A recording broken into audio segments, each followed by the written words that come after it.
উদ্বোধন করা হয়। দ্বিতীয় সেতুটি ২০১৭ সালে, যা ৭ বছর আগে, ১৯৩৭ সালে, যা ৮৯ বছর আগে, এবং তার আগে নির্মাণ কাজ শুরু হয়।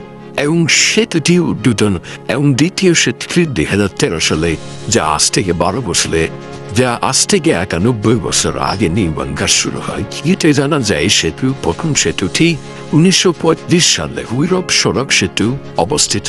সেতু দুটির ইতিহাস: সেতু দুটির পাশে সৈয়দ নজরুল ইসলাম সেতু বা বুড়িজিল্লুর রহমান সেতু বা ভৈরব দ্বিতীয় সেতু নামে পরিচিত, বা ভৈরব প্রথম সেতু। এবং দ্বিতীয়টি হচ্ছে রাষ্ট্রপতি হচ্ছে শহীদ হাবিলদার আব্দুল হালিম রেলওয়ে সেতু। এই তিনটি সেতুর মধ্যে পাশাপাশি দুটি রেলওয়ে সেতু রয়েছে। প্রথম অবস্থিত পরপর তিনটি সেতু রয়েছে।